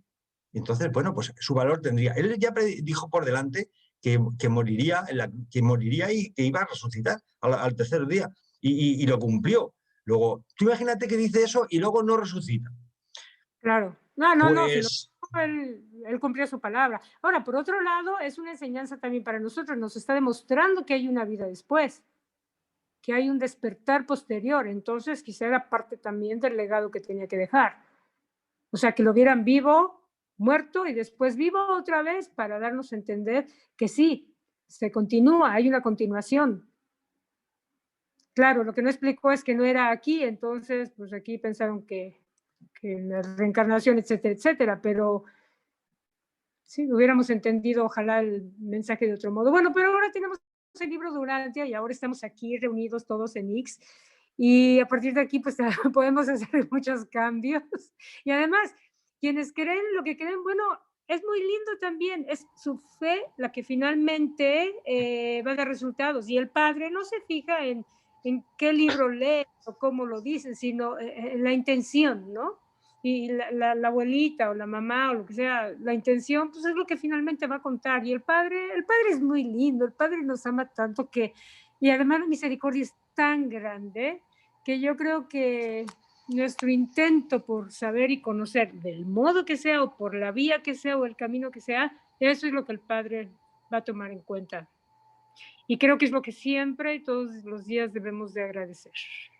Así del mismo modo que yo agradezco el día de hoy la paciencia de todos ustedes, agradezco la colaboración de mis compañeros que fueron sensacionales en practicar, en colaborar, Luis, Carlos, Miguel, Rita, Ángela, muchísimas gracias, verdaderamente hoy les agradezco, como no tienen ni idea, son bien lindos y van a ser muy buenos maestros después, ya lo creo. Y bueno, le cedo la palabra al jefe, a don Jaime. Bueno, mil gracias, Flor, y felicitaciones para todos. Yo lo único que quiero añadir es quiero pedirles que oremos por Marcelino, que siguió complicada su cirugía, ahora va para oncología. Sí. Entonces, mantengámonos nuestras oraciones y estemos pendientes de él, que siempre una palabrita de aliento que ustedes le escriban de vez en cuando directamente, no a través del chat, sino personalmente, le va a caer muy bien. Básicamente, mil gracias por su tiempo y como siempre, si Dios quiere, mañana tendrán la grabación. En un rato tendrán la grabación. ¿Ok? Mil gracias y ha sido un placer estar con ustedes.